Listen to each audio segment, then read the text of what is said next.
This story begins with heartbreak. The protagonist is finally brave enough to confess his love. She doesn't just reject him. She whips him in front of everyone, mocks his low birth, laughs at his filthy dreams. Some are born noble, she spits. Others, like you, are born to kneel. The crowd roars with laughter. He lies there, broken, humiliated, bleeding. But then she crosses a line. One insult too far, and something inside him snaps. 10 years later, inside the winter estate, the atmosphere was far from formal. A maid and a young butler were, let's say, testing the boundaries of workplace professionalism. The maid kept whispering for him to stop, warning him about the consequences. What if the mistress finds out? She pleaded. And then, bang! The door slammed open. There she was, Evelyn Winter, head of the prestigious and terrifying Winter household. Outside, not much later, those same 2 staff members were on their knees, faces pale, begging for mercy. Now, in any other estate, this little scandal might have led to termination. But Evelyn, she had alternative solutions. A sleek black case was opened. Inside, a pistol. Cold, precise, a personal. You have 2 options, Evelyn said, voice calm like a lullaby. Die by my hand or freeze to death. I'm flexible. The butler gulped, gathering what little courage he had. My lady, surely. Your reputation. Evelyn tilted her head. No emotion. Her personal butler, Joseph, already understood what needed to be done. A swift kick sent the young butler crashing down the stone stairs. Thank you for worrying about my reputation, Evelyn said sweetly. So if you care that much, you can die. Beautifully. Together. I'll even get you a gold casket. The maid wept. The butler shouted that one day her reputation wouldn't be enough to protect her. Evelyn didn't blink. Then I suppose today isn't that day. She handed the pistol to Joseph. Too inaccurate, she said, frowning. I'll inform the gunsmith, Joseph nodded. Though winter delivery might be slow. Evelyn narrowed her eyes. Then tip the courier. Don't think like a child. As she turned to leave, a faint sound caught her ear. A little girl was being gently pulled away by a maid. Evelyn raised an eyebrow. The maid bowed quickly. Apologies, madam. The noise startled her. Evelyn bent down with surprising gentleness. Sorry, sweetheart. Those sounds. Just to scare off wolves. She took her daughter's hand, guiding her inside. What's that in your hand? The girl, Sherry, smiled and showed her a drawing. Something that didn't even grow in their region. From a book? Evelyn asked. The little girl nodded.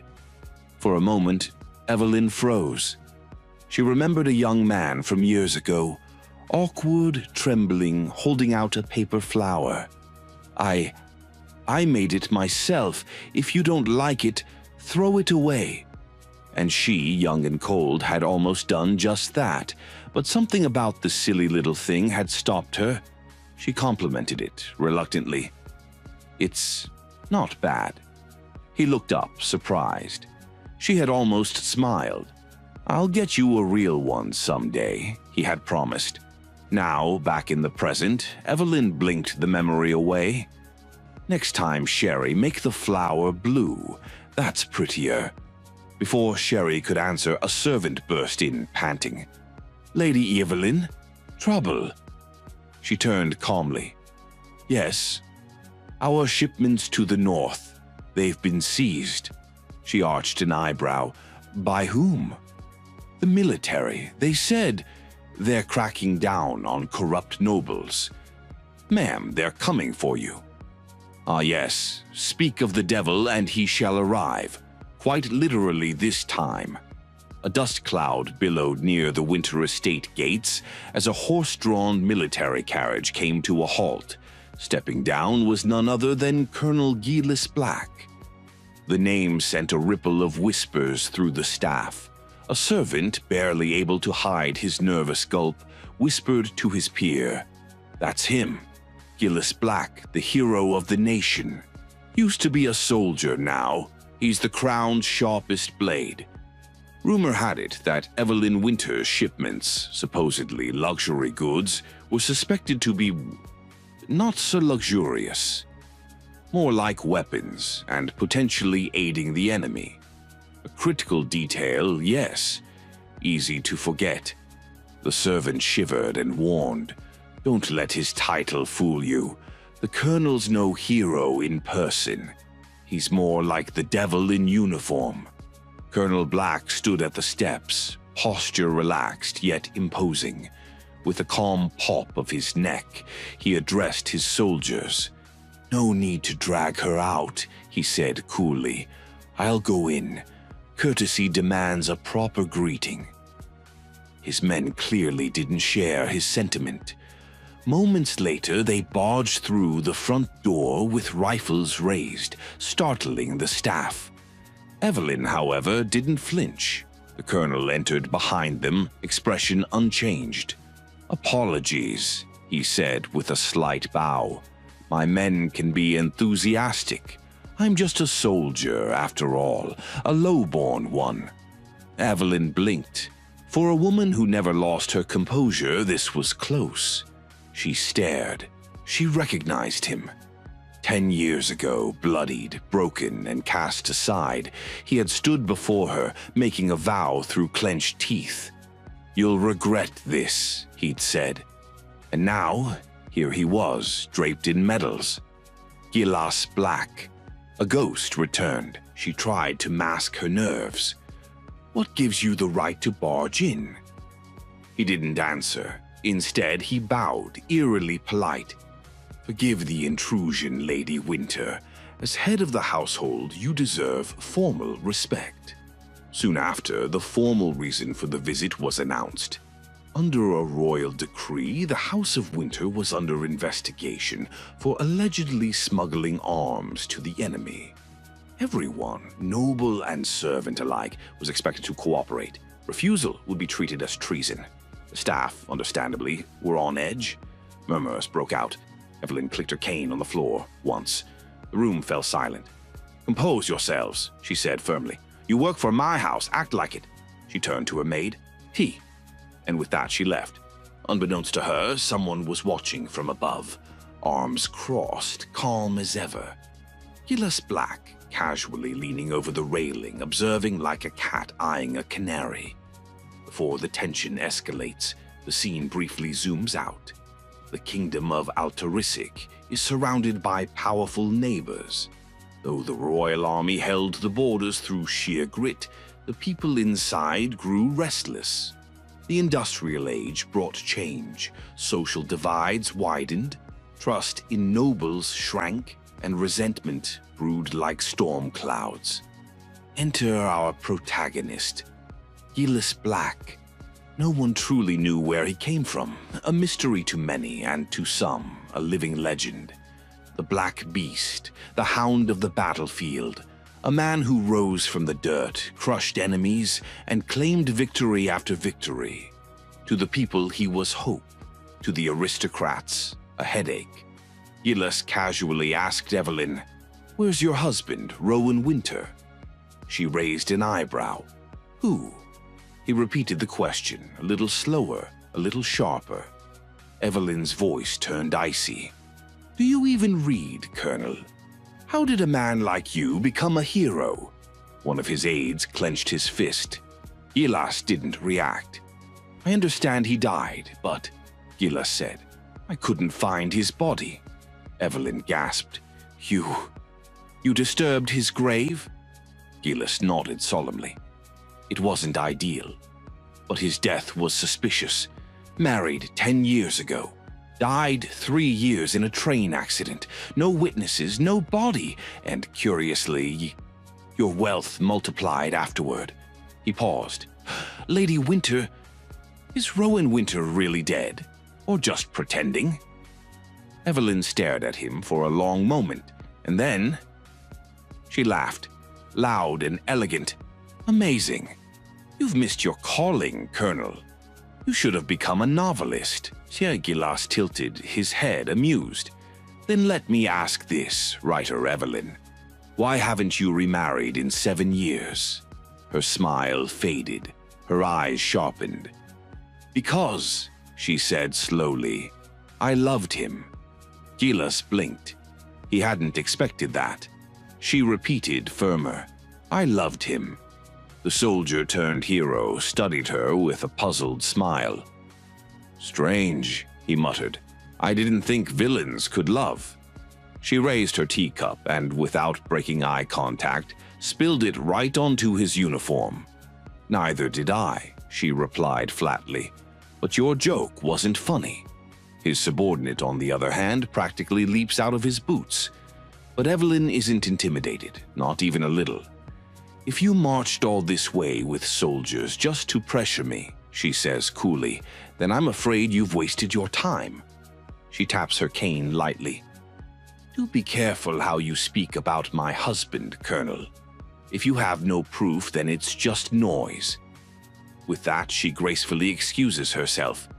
Now, if you'll kindly get out of my mansion. As Evelyn makes her way upstairs, still wrapped in elegance, she stops. There, frozen mid-step, is her daughter, Sherry. The little girl's eyes are wide. Her small hands tremble as if she's just seen a ghost. Well, maybe not a ghost, more like him. Our protagonist stands nearby, his expression unreadable. A subtle chill lingers in the air around him. Then, with perfect timing, he calls out, Lady Winter, I nearly forgot something important. She keeps walking, clearly not interested. It's worth hearing, he says, unfazed. The weapons headed to the enemy. They bore your family's seal. The words stop her cold, and then he drops the real weight. Think of it this way. I'm doing you a favor by looking into your husband, because if you can't clear your name, you'll be executed for treason. A heavy silence fills the space. Evelyn tightens her grip on her cane. With careful grace, she steps close and places it gently against his chest. Cry again, she says, voice low. Beg like before.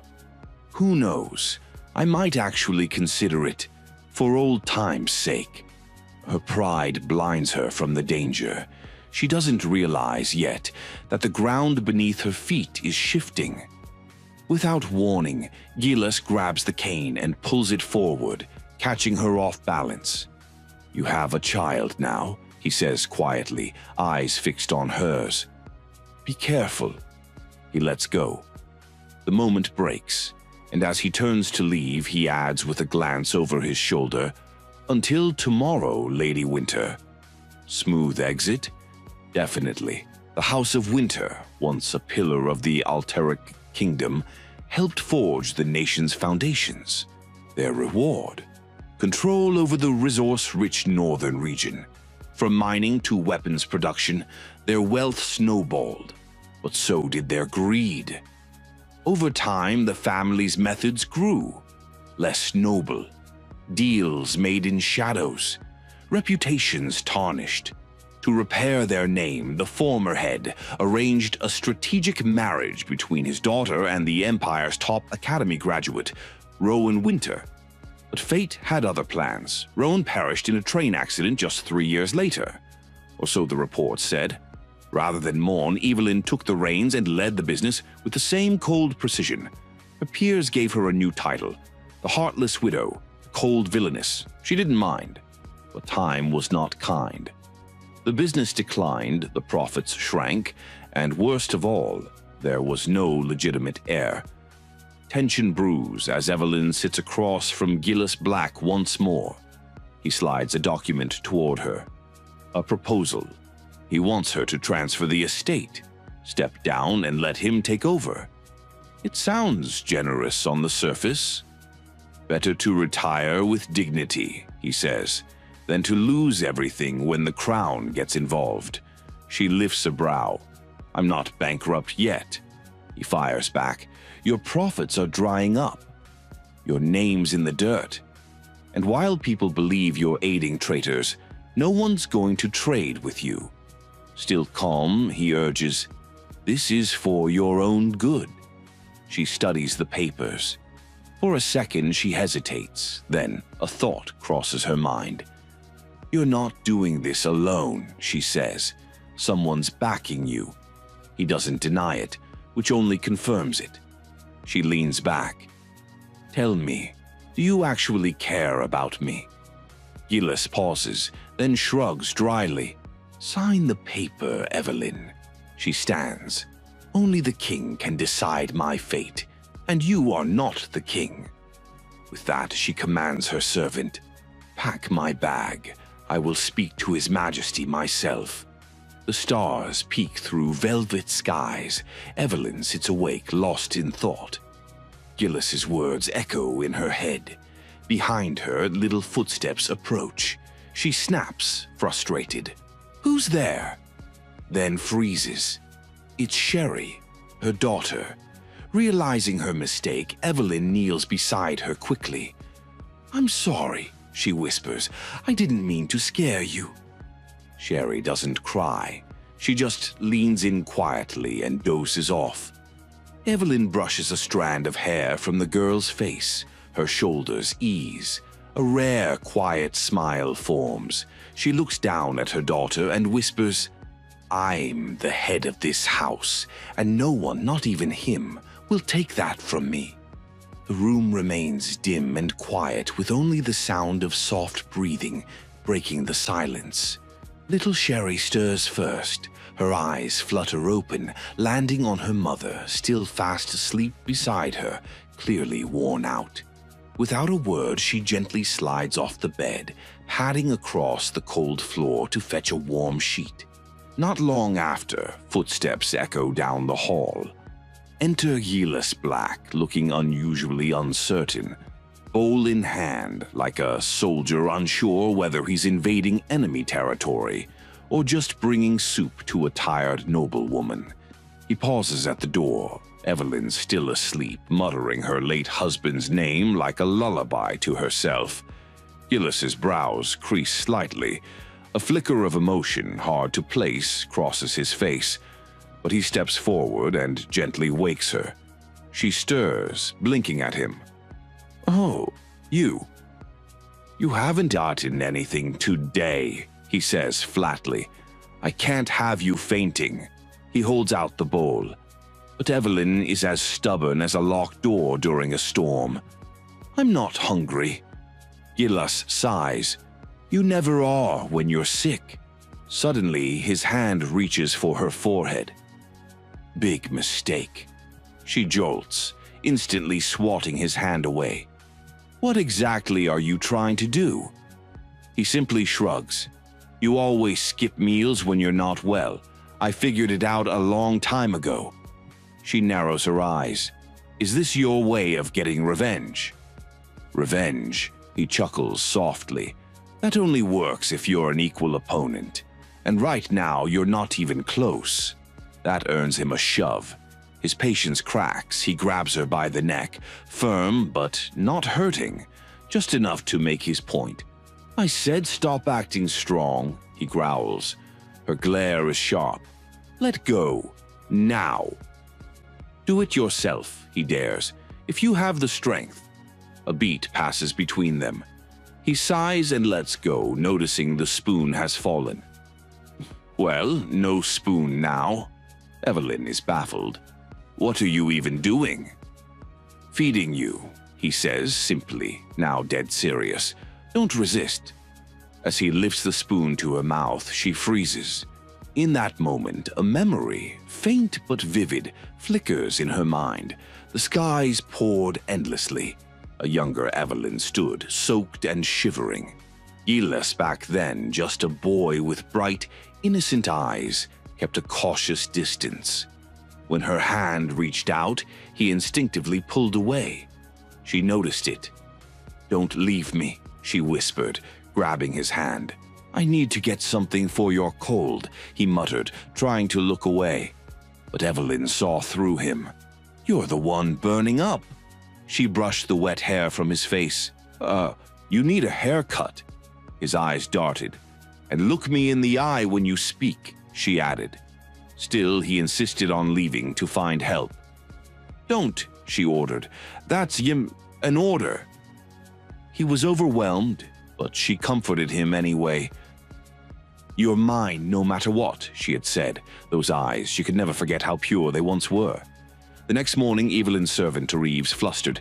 The carriage is broken. Unusable, the servant reports. It'll take 3 hours to repair. Evelyn sighs inwardly. Before she can speak, Gilles appears again.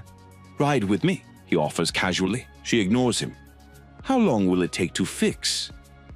3 hours, Lady Evelyn. Then I'll wait 3 hours, she says, calm and firm. Gilles, clearly in a rush, decides he's had enough. In one smooth move, he lifts her into his arms, princess style. Evelyn's eyes go wide. What?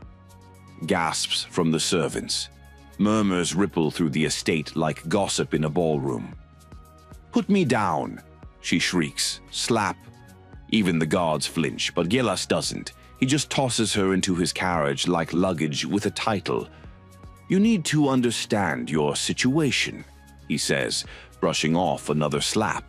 She glares at him, stunned. How did you become this person? Silence. Not a word between them. Finally, Gilles breaks it. I'm glad I brought you food yesterday.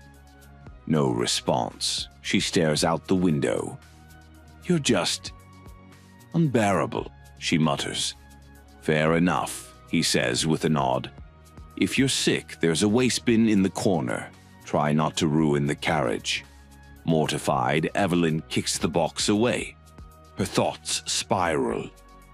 This man couldn't even look me in the eye years ago, and now he's acting high and mighty because of some silly hero title.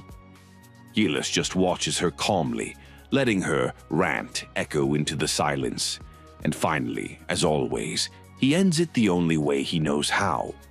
Oh, I'm sorry. As the carriage rocks gently, Evelyn stares at Gilles with quiet disbelief. Despite everything, her words, her glare, her deliberate silence, he doesn't react. No snide remark, no sarcastic comment, nothing. That more than anything bothers her. When did he change this much? Her eyes wander, and that's when she notices it. A faint, jagged scar hidden beneath his hairline, a mark she'd never seen, or maybe never cared to notice before. Suddenly, a memory surges. That day, Evelyn had demanded he leave her alone, firmly, repeatedly. But Gilles, still too naive back then, didn't understand why she was behaving like that. I'm sorry, did I do something wrong? He had asked, bowing his head. People nearby began whispering. The more he apologized, the more irritated she became. It was like pouring water on oil. And then, crack, she'd swung her whip. Right across his head. Blood trickled down, but he hadn't moved. Just stood there, still apologizing. Evelyn reaches out without thinking, fingers gently moving toward the scar.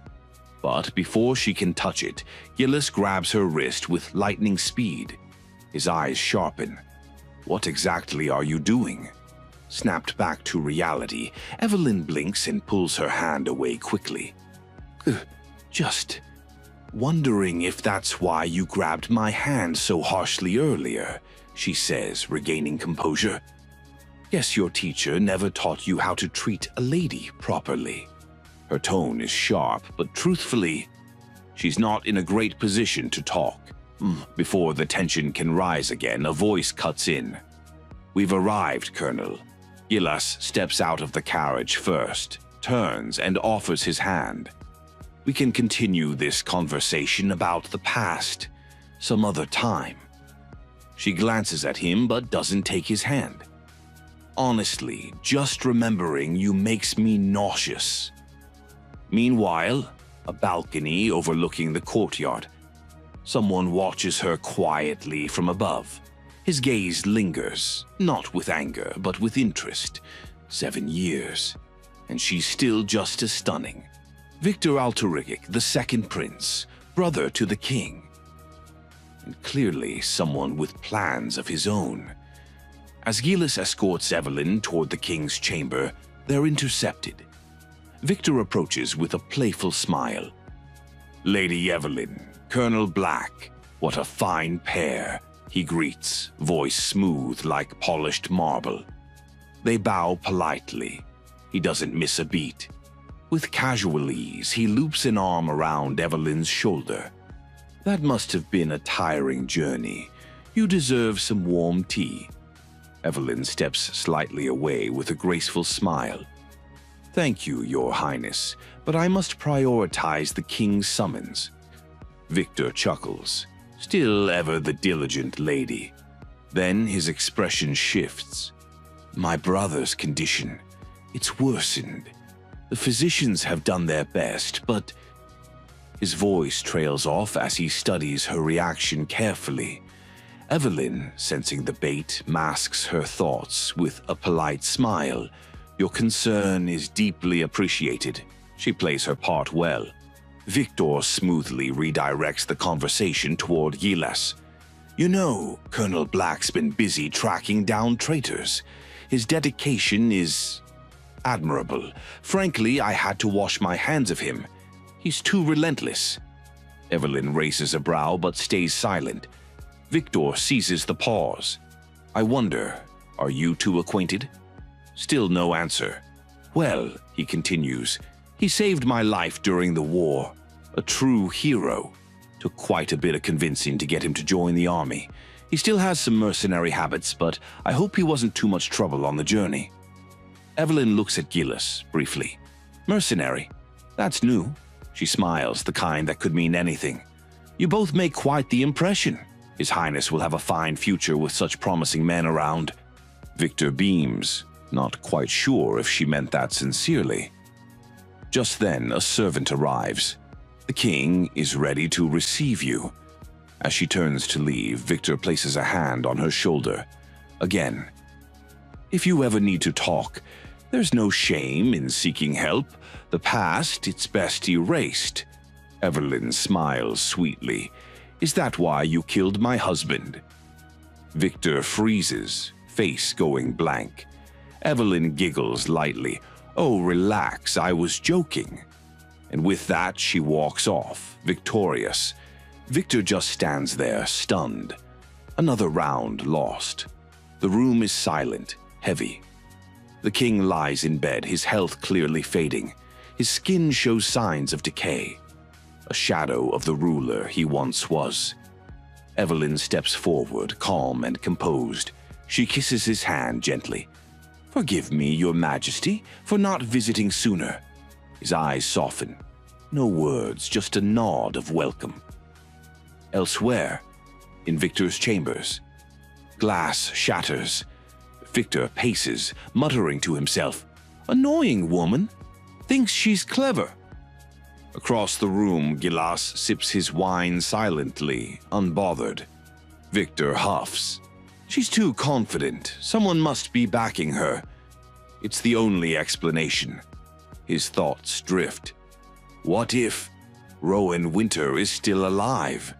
Inside the quiet chamber, the air was heavy with both illness and honesty.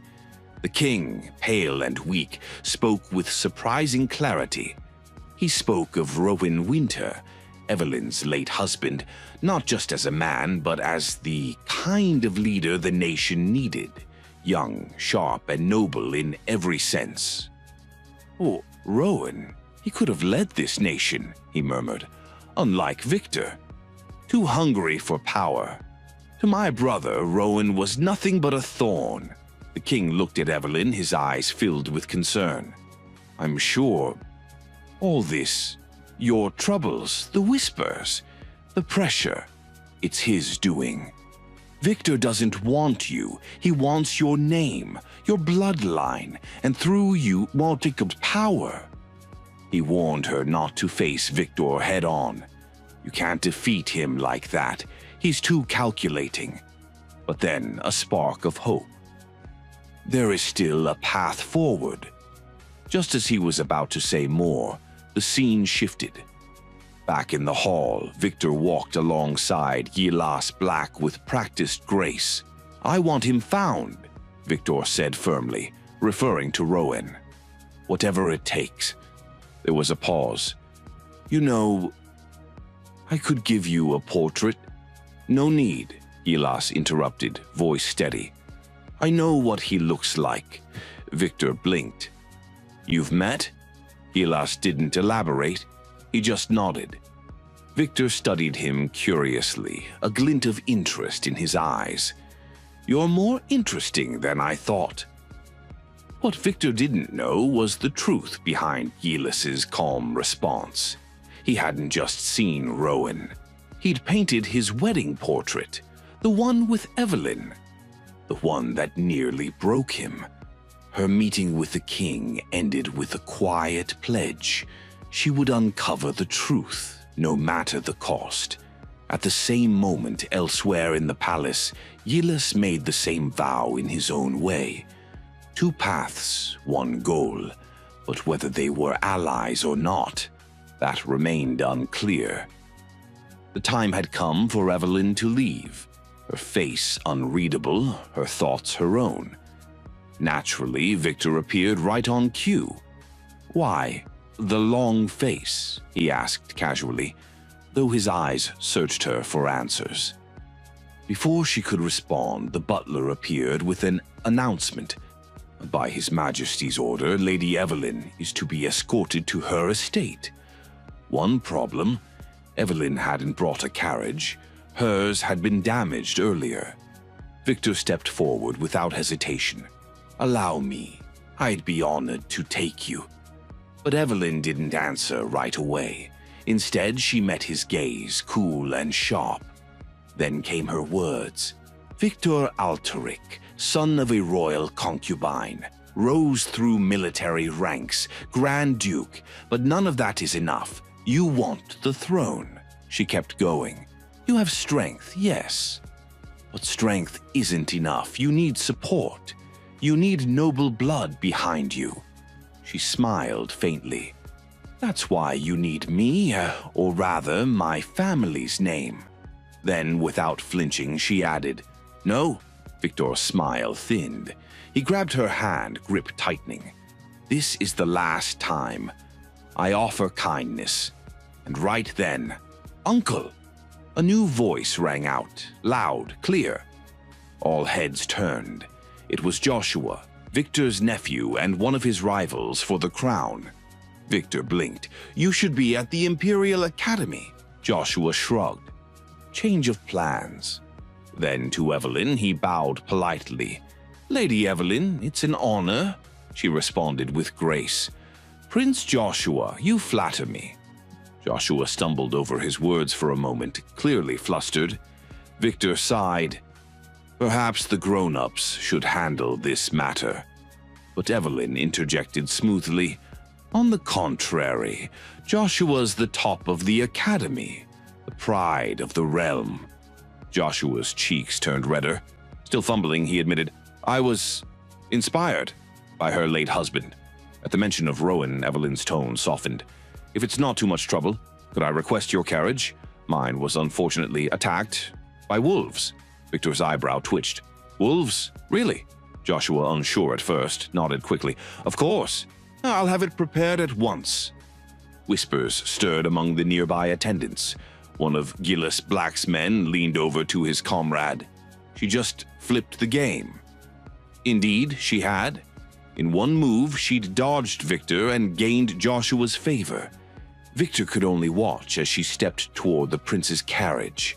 With a forced smile, he muttered, "Manipulating my nephew now, are we?" Evelyn glanced back. "Don't be jealous, Victor. Not everyone follows your rules." Victor's smirk faded.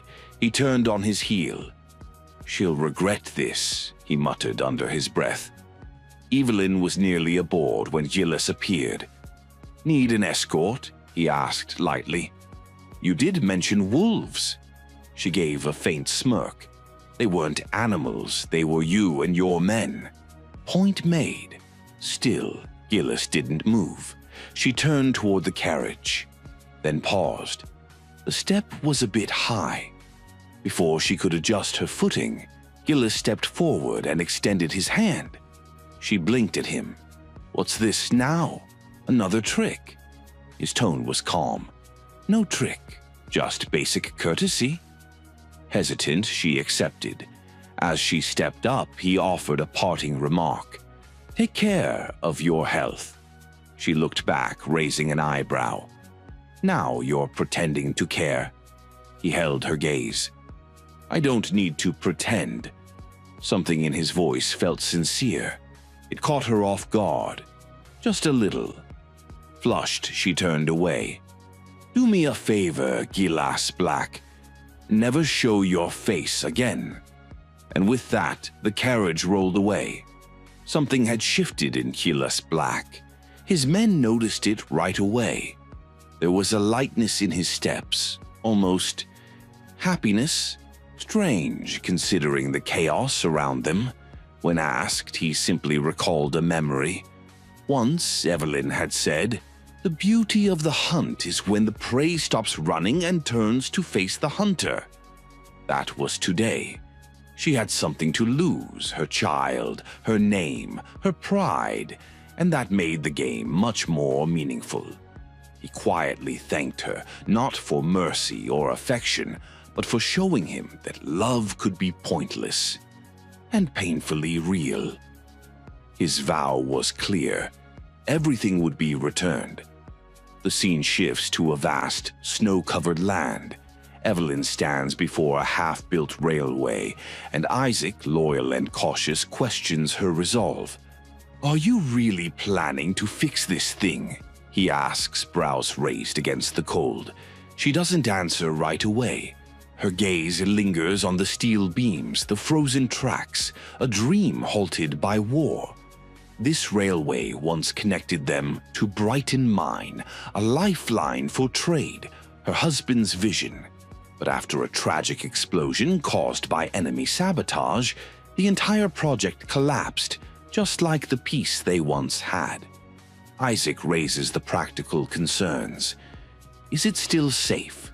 Is the design outdated? Evelyn listens, but she remains firm. The design isn't the problem. The politics are. She recalls her recent audience with the king. He needed support, her name, her backing, to help strengthen his son's position. In return, she took up the mantle, lead the Brighton project, and fulfill a dream cherished by both royal and winter bloodlines. Returning to the present, she turns to Isaac. We move forward. Right on cue, Gillis appears, cloaked in snow and authority. You'll need a permit, he states flatly. Evelyn raises a brow. A permit? For my land? He shrugs, playing dumb. But she isn't amused. This is a royal commission. Spotting an error in the blueprints, she calmly directs Isaac to fix it. With a respectful nod, he slips away. Gillis takes the hint and motions for his men to withdraw too. Alone, he smirks. Please, carry on. But Evelyn sees through him. She knows he's Victor's pawn, and ever since that incident with the prince, the tension between her and the Grand Duke has only grown. Still, she pushes the thought away. Her focus is on finishing the work her husband began. She remembers Rowan's words clearly. This railway isn't just trade, it's a new future. But as she lets her mind wander, danger creeps in. A metal beam loosens above her. Gillis sees it. Evelyn! He shouts. She doesn't react fast enough. Gillis lunges. The beam crashes, missing her by inches, but in saving her, her foot plunges into icy seawater. Take off your shoe, he says immediately, or you'll lose a toe. Still stunned, she swats his hand. Don't touch me. Seriously? He just saved her life. Unfazed, Gillis warns her again. Stubbornness won't keep your feet warm. she retorts, questioning if his ears are just decoration. A snowstorm begins swirling around them. Without waiting, Gillis grabs her arm. "We're leaving." She follows, grudgingly, muttering something under her breath. A wooden cabin appears through the snow. Evelyn hesitates. Something about it feels familiar, but distant. Inside, the silence is heavy. "We'll wait out the storm," Gillis says, starting a fire.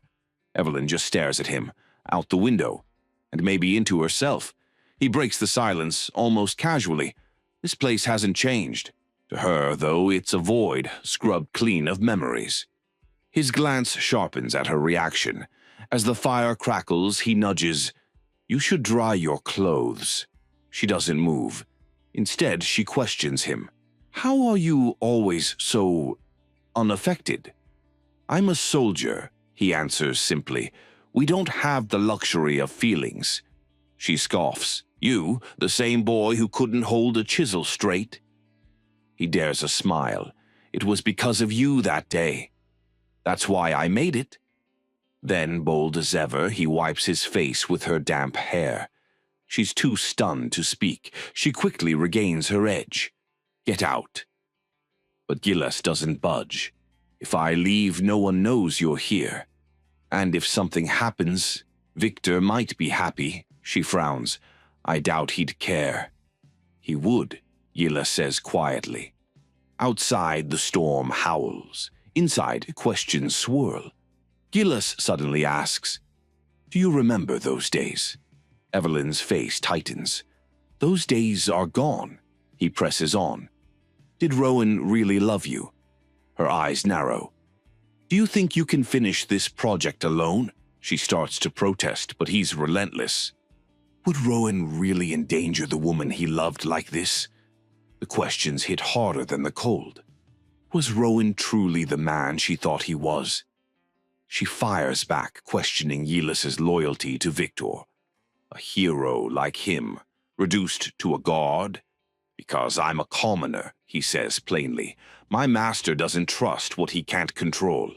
She laughs bitterly. Then she answers the question he asked earlier. "I loved Rowan," she says, gripping his collar. He doesn't flinch, but his eyes flicker to the bed. Then, softly, he asks, "Did you really wear white that day?" She slaps him. He murmurs, "With that lie, you won't make it to heaven." Another slap, harder. She demands to know what he's trying to do. Instead of answering, he touches her lips. A crash. Snow hits the window. She stumbles and ends up on top of him. He teases, "What would your husband say?" She smirks. "Ask him when you get there." But Gillis is no longer smiling. He pulls a gun from his coat. "This isn't my story," he says. "I have no right to stand between two noble lovers." Evelyn stares, stunned. The sound of a shot rings in the distance. Back in time, we see the wedding portrait complete. Gillis, then just Dilith, had fallen into despair. Grief made him reckless. But Evelyn stopped him. "You don't get to die," she said, "not without my permission." She kissed him. That night they shared something unspoken. The next morning she beat him. That was the moment he made his choice, to live for revenge. Later in the war, he saved Victor. The Grand Duke, confused, asked for his name. He paused, then recalled what Evelyn once called him. Dilith. Victor studied him. That name sounds abandoned.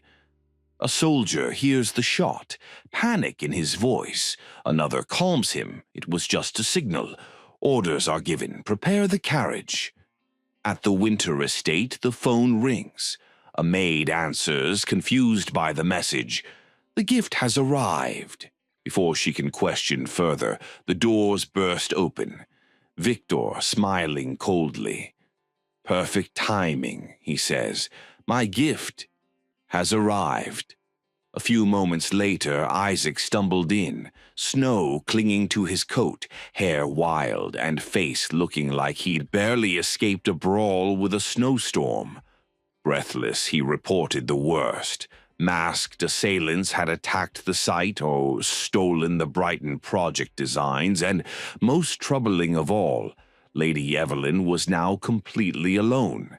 And as if that wasn't enough, a sealed message arrived from the Grand Duke himself. Isaac froze. No one expected that twist, but before the message could even be opened, the scene cuts to Evelyn, standing still, wind brushing past her, eyes locked on the signal flare Yilas had just fired. As if summoned by fate, his troops arrived to collect their colonel. Evelyn didn't move. Yilas turned to her with a neutral calm and offered to escort her home. She scoffed. "You missed your chance. It's a shame we'll never meet again." Yet, strangely, he never planned to harm her. What did surprise him was that Evelyn hadn't heard the latest news. Back at the Winter Estate, just before the message arrived, Victor Alteric had made a rather telling remark in his conversation with the Grand Duke. Evelyn had no allies, no friends, and little real connection. But that was about to change. He had bought the estate directly across from hers. His gift, as he called it, was more than land. It was an invitation to a ball. And the new owner? None other than Lord Black himself. Yilas. Back in the present, Evelyn blinked, genuinely taken aback. The Grand Duke gave you a domain. Whether addressed as Lord Black or Yilas from here on out, they were one and the same. With a faint, unreadable smile, Lord Black formally invited her to his celebratory ball in 2 weeks. This wasn't a royal request, this was personal. That smug look said it all. He knew exactly what he was doing. Back at her estate, Evelyn was met by a flurry of motion. Her butler rushed out to inform her of the Grand Duke's message, but nearly tripped over his own words upon seeing Lord Black beside her. 2 maids caught sight of him and instantly flushed, their cheeks turning pink like cherry blossoms in spring. Evelyn, ever composed, turned to Lord Black. "You may go now." He offered a respectful nod and departed without fanfare. Once he was gone, the maids huddled around Evelyn, their eyes wide with unspoken questions.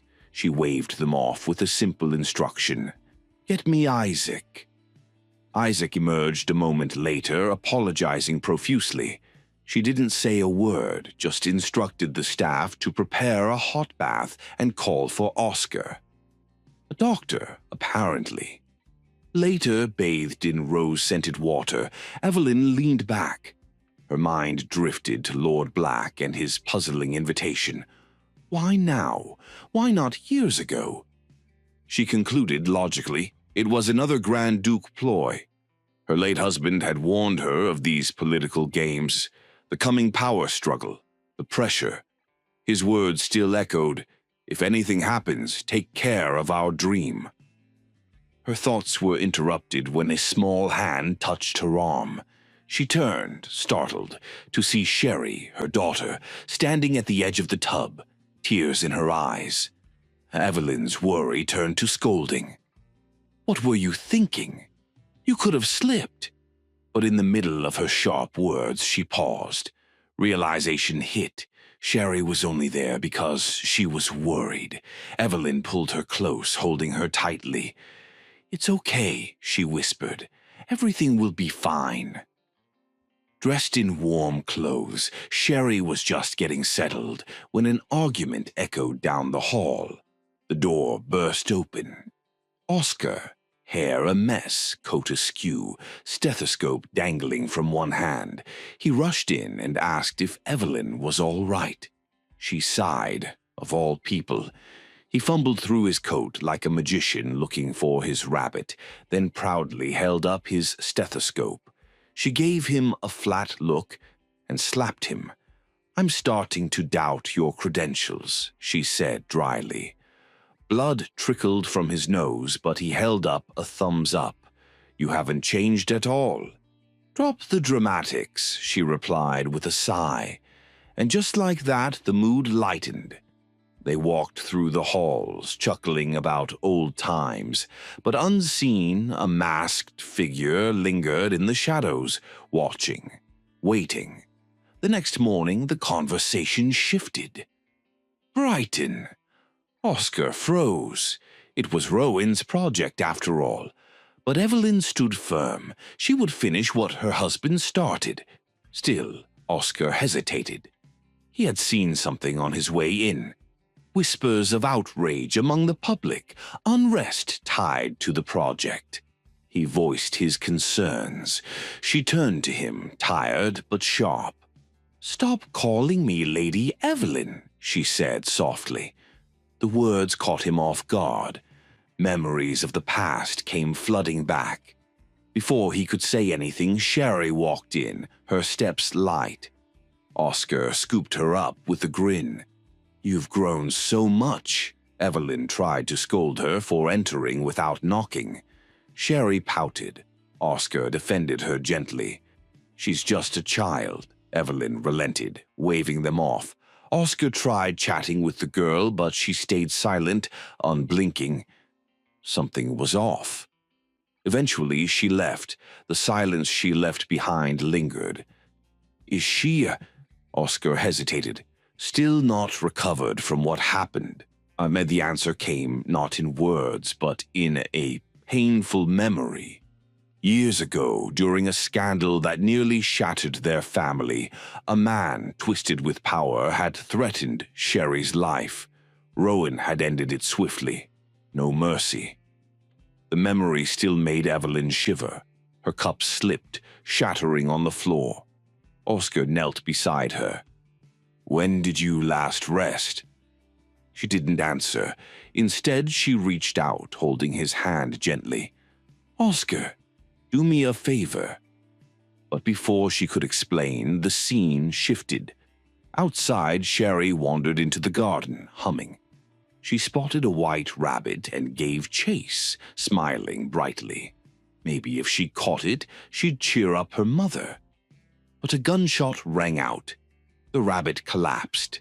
Sherry froze in place, eyes wide as a hooded man stepped forward from the trees. "Do you remember me?" he asked, voice low. Back inside, Oscar clutched Evelyn's hand. "What's going on?" "I don't know who I can trust," she whispered. "They're all trying to destroy what's left of us." Oscar's voice turned firm. "It's Black and Victor." Before Evelyn could reply, the butler burst in. "It's about your daughter." The look on his face said everything. Something terrible had happened. The night air was cold and still as the search party reached the last place Sherry had been seen. Evelyn stood frozen, her eyes wide with dread. For a brief, soul-crushing moment, silence reigned, so heavy it seemed to crush the hope right out of her lungs. Anyone watching might assume the worst, that the little girl was gone. The scene then shifted, somber and gray, to her husband's funeral. Mourners whispered behind veils and handkerchiefs, their glances sharp. "She's a witch," they said. "She brings death." The words didn't fade. They lingered like a bitter taste, haunting her even now. Sunlight poured through the mansion's tall windows, golden and warm, but Evelyn lay on the floor, crumpled and murmuring to herself. Her voice, barely above a whisper, told Sherry to stay away. The little girl, eyes wide and confused, just stared. She didn't understand her mother's pain, only that she was hurting.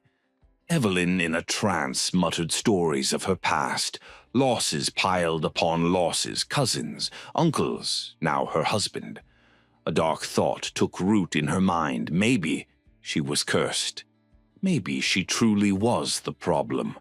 But as she spoke, a small hand touched hers. Sherry had ignored her warning. Instead, she smiled, a soft, innocent smile, and tried to cheer her up. Evelyn blinked, stunned. For the first time in years, something warm stirred in her chest. Hope. Her butler entered quietly, reporting the guards were still searching. But Evelyn hardly heard. Her thoughts were far, far away. Suddenly, her breath caught. Two figures, vague, distant, appeared near the water's edge. Her husband, her daughter. Her eyes widened. Without thinking, she ran. The butler's warnings were lost to the wind as she plunged into the freezing lake. "Wait!" she cried, water stinging her skin. "Rowan, don't take her. She's all I have left." She dropped to her knees, sobbing and pleading. The figures began to fade. Her cry turned desperate. Then footsteps. A tall, dark figure approached. Lord Black. His face was unreadable. Her eyes dropped to the blood on his weapon. Panic gripped her again. Could he? Before she could spiral further, he gently pulled back his cloak. And there she was, Sherry, trembling but alive. Lord Black calmly explained. He'd encountered a stranger lurking nearby, someone suspicious. Instinct had taken over. He'd fired. It was over in seconds. Sherry had merely been caught in the middle. Evelyn gasped. Then Sherry broke free, flinging herself into her mother's arms. Evelyn held her tightly, disbelief and relief crashing through her like waves. Lord Black stood still. Cold wind tugged at his coat. His eyes narrowed, snowstorm incoming. With a huff, he called off the manhunt. Evelyn finally looked up at him, her voice soft. "I won't forget this." A rare admission. Oscar arrived moments later, arms full of blankets and righteous indignation. "You ran into a frozen lake?" he scolded, until he saw Lord Black. His words caught mid-air. An awkward silence followed. Black didn't bother responding, brushing past him with a disinterested nod. But Oscar squinted. That face, that presence, it stirred memories. Could it be? Later, back at the estate, the realization hit Oscar like a thunderbolt. Lord Black, the servant boy from years ago. In the main hall, Evelyn invited Lord Black to stay. The butler quickly arranged accommodations. Oscar, still baffled, couldn't stop staring. So much had changed. And yet, their reunion was stiff, but Lord Black didn't miss a beat. "What have you been up to lately?" he asked coolly. Oscar chuckled awkwardly. "Still pretending I know what I'm doing?" Before the air could get thicker, Evelyn interjected. "Thank you for saving her." Black shrugged. "She's part of my domain now. I simply did my duty." Then he asked something unexpected, the identity of the man he'd taken down. Evelyn frowned. Shadows loomed in her mind, enemies hiding behind smiles. She redirected, offering to help with his upcoming ball, but Black waved it off. Instead, he turned to Oscar. "You should escort her." Both blinked. "Excuse me," Evelyn snapped. Black, unfazed, added, "Rowan would have approved." Her teacup met the table with a decisive thud. "Mind your tongue." He didn't apologize. He never did. Mercenary life had eroded etiquette. He simply strolled to the window. "Still," he mused, "I may need to stay the night." By nightfall, Oscar sat in his room, staring at a book but reading nothing. His mind reeled. That boy from before was now Lord Black. Elsewhere, Evelyn, feverish and restless, got up to seek Oscar. But in the hallway, a shadow stopped her. She scowled. "Oscar, what are you doing standing there like—" Then her breath caught. She didn't need to look. She knew. Lord Black stood, eyes fixed on a painting. Her wedding portrait, the one that had shattered him long ago. Back in Oscar's room, a memory came rushing back. A gentle kiss. Lord Black pressing his lips to Evelyn's forehead as she slept. Oscar had seen it. He'd forgotten. But now, it all made sense. Meanwhile, Evelyn stiffened. "What are you doing here?" Lord Black glanced at the painting. He had kind eyes. She flinched. "Guests shouldn't wander. If you're that bored, go to bed." She winced, lightheaded but stubborn. Staying would prevent rumors. But Lord Black noticed her pale skin. "Oscar's treating you?" he asked. Is he that bad? Or are you two—" "Don't be ridiculous," she snapped, standing. Then stumbling, she sat back down, exhausted. "I'm fine," she muttered. "Clearly," he said dryly. "I don't need a lecture." "Good," he replied, "because I'm staying until morning. Like it or not." A golden hue flickers from the fireplace as Lord Black studies the amber liquor in his glass. There's an odd stillness, like something is about to happen, but doesn't. Even the narrator seems slightly exasperated, almost muttering, "Well, get on with it, man." Black, however, remains inscrutable. Evelyn breaks the silence with a casual observation. "This drink is expensive, the kind that could buy you 2 carriages and maybe a small scandal on the side." Curious, Black takes a sip. To her surprise, he doesn't drink alone. He offers to share. Evelyn blinks, a bit taken aback. There's something about his expression, something oddly familiar. Her gaze lingers just a second too long. Shaking off the feeling, she blames the fever.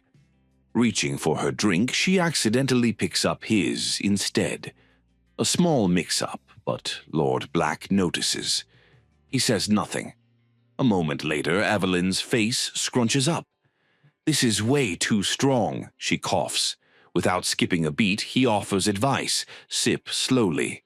Whether it's genuine concern or a ploy to make her relax is anyone's guess.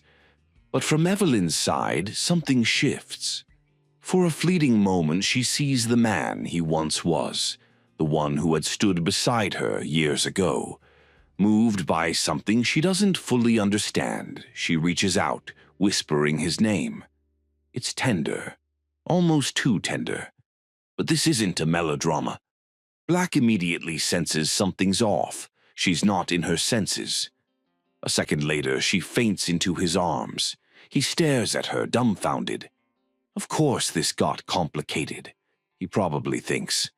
Still, he carefully carries her closer to the fireplace. Just as he turns to leave, a servant's footsteps echo from the hall. Not wanting to invite rumors or suspicion, he decides to stay hidden a bit longer. But then, Evelyn stirs. A soft murmur escapes her lips. Cold. Her cheeks flushed, her hand reaching out. Black freezes. There's something fragile about the moment, but true to his nature, he avoids letting it get too far. Cut to the forest. Evelyn, rifle in hand, lands a perfect shot. A fox, she's proud, already imagining a fine scarf. Then her thoughts wander. Wouldn't it suit him better? But before she can follow that warm thought, the temperature plummets. A sharp, haunting cold settles over her as nightmare shadows creep in. Her cousins, her uncle. Ghostly voices rise, accusing her of leading them to ruin. Panic overtakes her and she collapses, paralyzed by guilt and fear. Then a familiar voice pierces the dread. "Don't be afraid." In a smooth motion, he lifts her into his arms, vowing to protect her. But even as she's carried away, her eyes catch someone else in the distance. She calls out, frantic, desperate. But the figure turns away. Her heart clenches and she jolts awake.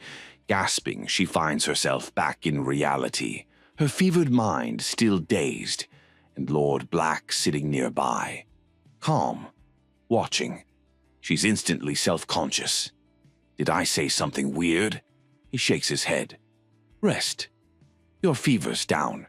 She blinks, then realizes the servants. But Black has already thought of that. He's arranged everything so he can leave unnoticed. All she has to do is sleep. Evelyn's left speechless. Again, is it concern or a carefully calculated act? She doesn't know, but with exhaustion taking hold, she lets herself rest, uncertain, guarded, but undeniably touched. Morning comes. Lord Black, ever punctual, has already departed. Evelyn wakes slowly, the warmth of the sun coaxing her from slumber. As she moves to the window, her eyes find him, his tall figure cutting through the early fog as he walks away. Then cut to him. His jaw clenches, his hands curl into fists. That moment when Evelyn dropped her guard clings to his thoughts. She had looked at him like she once did, and that unsettles him more than he'd admit. With a sharp exhale, he brushes the thoughts aside, still just as composed, still just as handsome. And yet, something has shifted, not in what was said, but in what wasn't. The long-anticipated day of Lord Black's grand ball finally arrives, an event whispered through the corridors of power, now blooming into full spectacle. Thanks to Victor Alteric's far-reaching influence, only the most prominent nobles and influential elites grace the estate. Though polished on the surface, the guest list includes a few less than reputable faces. One such character, a flashy blonde noble, draws hushed chuckles and sideways glances. Rumor has it he's less interested in politics and more in poker, desperate for an escape from towering debts. Inside the glittering ballroom, chandeliers glow like suspended stars, while conversation sparkles just as brightly. Topics bounce from land disputes to love affairs, but it all hushes the moment Lord Black steps into the crowd.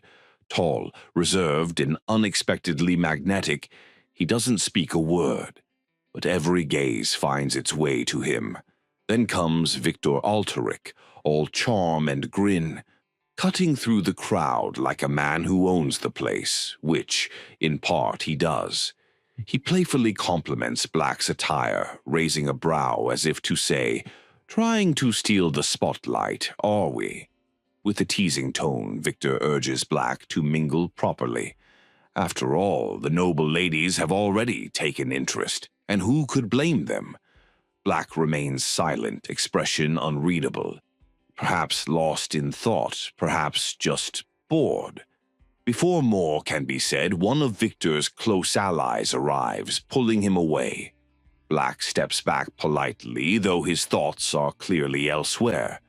Meanwhile, at the winter estate, Evelyn sifts through gowns fit for queens, silks, velvets, rare designs by Alteric's elite stylists, even a few imported from distant lands. But she's unimpressed. Her attendant watches in quiet disbelief. These dresses could make any lady the centerpiece of the night. But Evelyn calmly asks for a simple gown. "The only one in my wardrobe," she says. A dress no one would expect, but one that says exactly what she wants it to. Back at Black's estate, a special guest arrives, Sonia Perez, the famed White Lotus of the nation. Victor, never missing a beat, insists that Black greet her personally.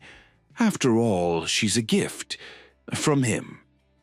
Graceful and composed, Sonia steps from the carriage with elegance that turns heads. Victor beams proudly beside her, casually noting she's like a sister. Then, with a nudge, he tells Black to escort her inside. With curiosity in his gaze, he asks, "What do you think of her?" Black doesn't answer immediately. Instead, he walks toward her. Sonia, caught off guard, blushes faintly as Black offers a refined introduction. His title, his military rank, his association with Victor. It's practiced yet sincere. She replies, modestly flustered, admitting she's heard a lot about him. Black offers to lead her inside, and though the words are harmless, the tone carries weight. Sonia's cheeks redden further. Maybe she's reading too much into it? Before the moment unfolds any further, the final guest arrives. A hush falls.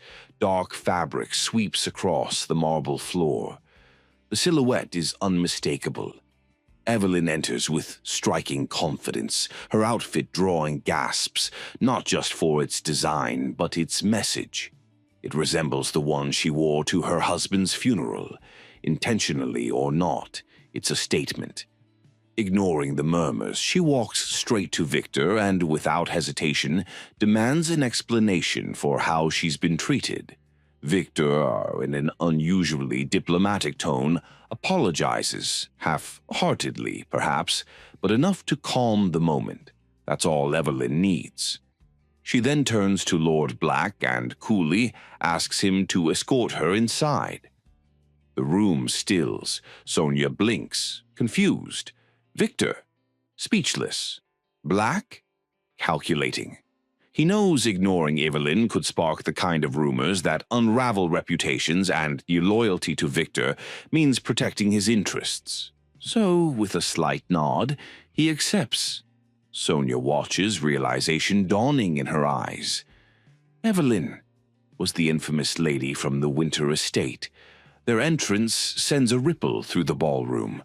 Whispers surge like a wave, many of them unkind. Evelyn hears it all, but keeps her chin high. Instead, she watches Black, wondering what it's like to command such presence. He doesn't flinch. Soon, the House of Perez is formally introduced. Its legacy is short but significant, rising when a Perez daughter bore a son for the king. That son was Victor, but after the mother's untimely passing, the family's influence waned.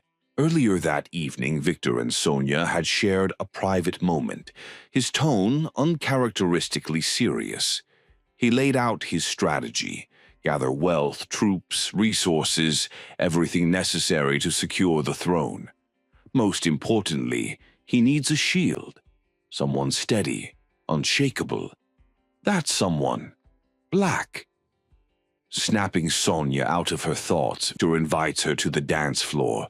She accepts, honored to be chosen for the first dance. The nobles take notice. Whispers bloom again. Some wonder if Black might become part of the Perez family, perhaps even more. Sonia studies him. His presence is captivating, even if he carries the weight of an unknown past. Elsewhere, Evelyn sips her drink, visibly bored but can't help watching the pair glide across the ballroom. Her mind drifts to a time when she had dragged Black to the dance floor. He'd resisted, she'd teased, he'd eventually relented. She had relished how easily he flustered. Now she traces their movements step by step, without meaning to. Then, Lady Evelyn, Victor. He's been watching her, calm, deliberate. He invites her to dance. She declines. Victor persists, calling it a gesture of goodwill. Evelyn cuts back sharply, reminding him his brother, the king, already offered enough goodwill. Victor exhales, not the answer he hoped for, but then the song changes. On the dance floor, Sonia missteps. Her heel clips Black's foot. She gasps, apologizing. He brushes it off, but his eyes are no longer focused. Evelyn realizes she's out of options, and perhaps out of patience. She accepts the dance. As she steps onto the floor, Sonia notices immediately. Her gaze shifts to Black. His eyes narrow slightly. Confused, curious, a little of both. Victor, dancing with Evelyn, switches tone again. He asks about her business dealings. Evelyn smiles thinly, thanking him for his concern. Then comes a twist. She confronts him about Isaac, her missing employee, the one who handled the Brighton Bridge plans. She suspects Victor. He feigns ignorance. Her voice sharpens, and then the curveball. Victor smiles, teasing, "Perhaps if you satisfy me, I might remember." She's stunned silent. Back with Sonia and Black, the rhythm stumbles again. Sonia compliments his dancing, though it's clear his mind has wandered elsewhere. He leans in slightly, murmuring something about the music being too loud, a weak excuse. Then the moment collides. They bump into Victor and Evelyn mid-spin. Awkward silence. At the edge of the ballroom, as the music fades into a slower rhythm, catches Sonia's subtle glance. With perfect timing, she stumbles, gracefully enough to appear real, yet just clumsy enough to spark concern. She collides into him with a delicate gasp. I think I twisted my foot, she murmurs apologetically, placing a dainty hand on his shoulder. Would you mind helping me somewhere quieter?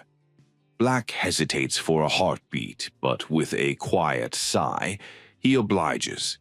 As they make their way out of the ballroom, Victor watches the duo disappear with a smirk playing on his lips. They really do make quite the pair, he muses to no one in particular. Then glancing back at Evelyn, he immediately senses her discomfort, though she masks it with practiced indifference. Don't worry about me, she mutters coolly, eyes fixed elsewhere. Attend to your little flower instead. Victor's smirk only deepens. You know, he says lightly, leaning closer, you don't have to play so hard to get.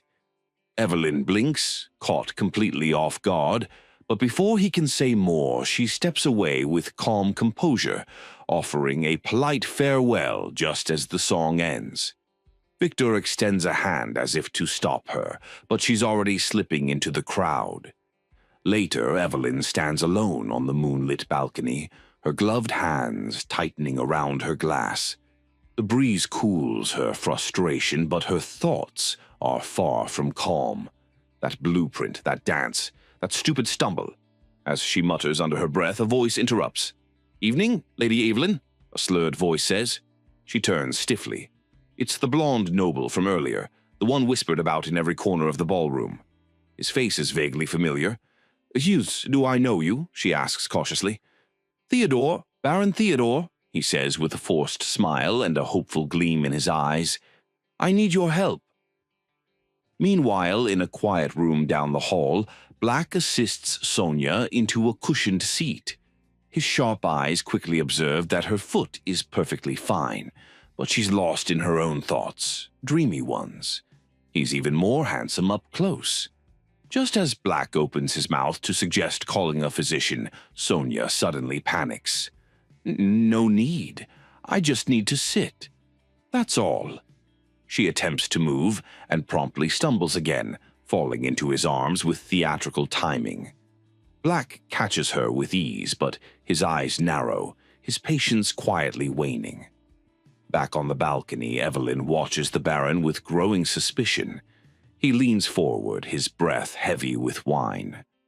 They dragged you here, he slurs, made you smile, made you dance, all for their entertainment. Don't you hate it?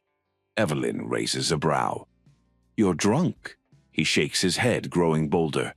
We're the same. They kicked me out, and they're using you. Evelyn sighs. You should go home. But the Baron doesn't listen. Instead, he launches into a pitch for a vague, profitable partnership. She stares blankly until smack, her palm meets his cheek. You lost everything to your gambling, she says coolly. I'm not here for scraps. Enraged and embarrassed, he suddenly grabs her arm. You're no different from me, he hisses. You came here to catch someone rich. When his hand begins to drift where it shouldn't, thwack. Her heel meets its target. The Baron drops like a sack of potatoes. But before Evelyn can walk away, he lunges. Grabbing her by the hair, he throws her to the ground. You think you're better than me? He growls, looming over her. Back in the hallway, Black is about to leave Sonia to fetch a drink when he notices two servants peeking in. Embarrassed, they scurry off. Puzzled, he turns to Sonia. Rest. I'll get you something to drink. Back at the ball, Black can't spot Victor. Noticing the lit balcony, he heads there. What he finds stops him cold. The Baron is on top of Evelyn. She's struggling beneath him, her gown crumpled, her face twisted with fear. Then, click, the balcony door opens slowly. The Baron freezes. Evelyn turns her head. Standing there, expression unreadable, is Hilas Black. Meanwhile, Sonia sits alone in the quiet room. The soft sound of fireworks begins outside, coloring the sky with bursts of silver and crimson. She turns toward the window, eyes wide with awe. She forgets the game, the plan, the act. Her breath catches. Outside, a figure stands silhouetted against the sparkling night, and for a brief, heart-thudding moment, Sonia realizes she might have just lost him.